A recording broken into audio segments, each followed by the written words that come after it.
Hello and welcome to yet another edition of Baatcheet with Cafemutual. I'm Ridhima Bhatnagar, and today we have here with us Dhimant Shah, who is the Senior Fund Manager Equity of ITI Mutual Fund. Hello, sir. Welcome to Baatcheet. Thank you for joining us. It's a pleasure to have you. So, sir, I would start by asking you that, see, India is growing at a rapid pace, and so are the equity markets. What are the key trends, emerging trends that one has to watch out for in the equity markets?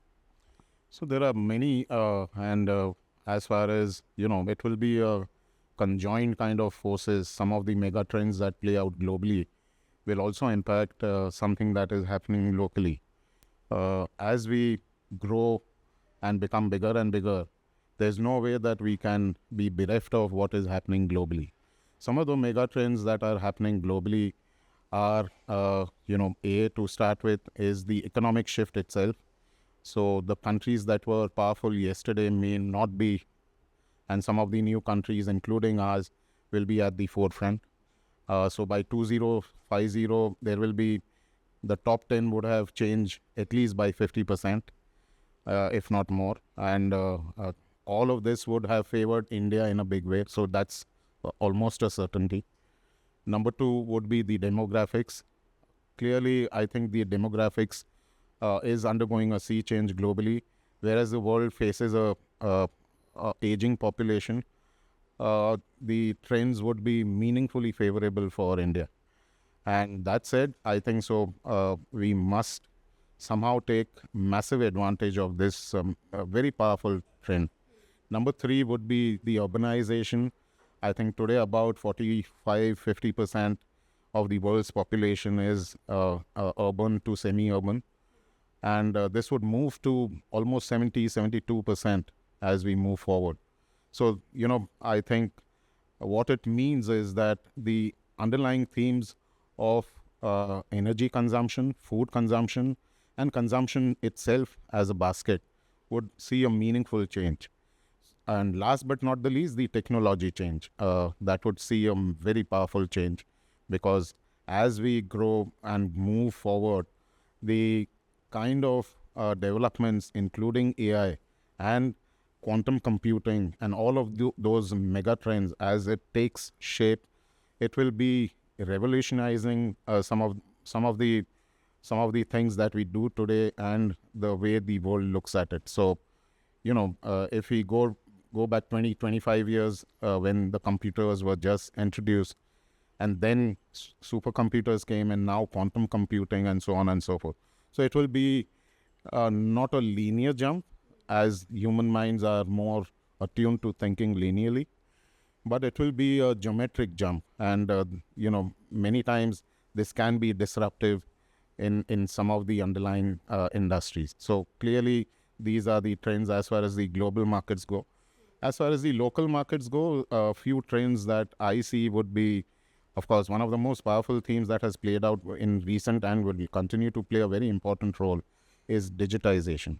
So I think digitization has touched so many lives, and it's a powerful theme because it's a more egalitarian approach by the government to reach and impact so many lives, including farmers and including all the hoi polloi that you can think of. So that's one theme. Number two could be infrastructure. Number three could be the innovation and the startup eco-culture. Number four could be the tourism and all of that, because that will see a powerful roll-up, both medical tourism and the tourism itself, because of temples and because of so many places. If you go to Greece and you see the fire temple, now I'm not criticizing somebody, but there is a big queue. We have thousands of such structures which have kind of bewildered the best of the world's engineers to the hoi polloi, and it's in such a dilapidated shape. I can't even believe it. Just one powerful tourism, if we can uplift that, I think it can be a super normal earning sector. So, all these themes in a combination will go to prove a mega trend. So I think both in a combination, nothing will work in isolation.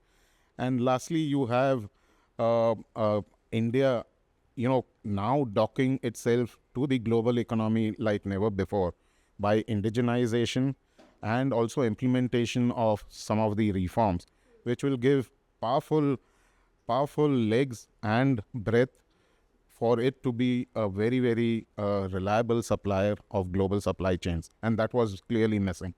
And once this happens, I think so, uh, you know, India to get its rightful place and the right respect at a global level will be almost a given. Yes. I think we all believe in the India growth story. So from here on, I want to ask that, see, the equity markets are seeing all-time high. But at the same time now, MFDs find it difficult to deploy the lump sum money for their clients. So what is your suggestion to them? Uh, this dilemma will always be there. It was always there, irrespective of what time frame you wanted to deploy that. But, what impacts the human mind in the immediacy of things is the rear view mirror impact. And why I say so is because we have seen a reasonably powerful markets post the gyrations of the COVID. We have seen, very many stocks and sectors doing meaningfully well over the last 3 years, particularly post COVID. And hence, the mind is not able to reconcile whether what we are seeing is absolutely correct. We try to relate. But if you go even after such a powerful journey, I think so. It's not that the valuations have overshot. It's still meandering somewhere around the last 5 years, 10 years average, both in terms of price to book and return on equity metric. So I think so. Given the size of opportunity, given the growth, and given the surety of growth, I would say the MFDs could try to time it, but I think meaningful deployment is more important than kind of wasting time over when to deploy and how much to deploy and all of that. I think you could temporarily go wrong, but not certainly meaningfully wrong. And I see, as if things go correct, then we see a very powerful wealth creation journey in by 2030. It won't require any Harshad Mehta or Ketan Parekh for it to be propped up. This will be one of the most powerful investment journeys that investors would sort of, really relish because it will be on its own fundamentals. Lastly, what do you like the most about the Cafe Mutual events? What I like is that it is a nice conglomeration of so many different ideas, so many different speakers, and last but not the least, I like the buzzer because it kind of alerts you that you have to get things done really on time. So yeah, kudos to you for that. Thank you so much, Dhimant. Those were some great insights for our viewers. So that was all for today's session for Batcheet. See you in next edition. Thank you.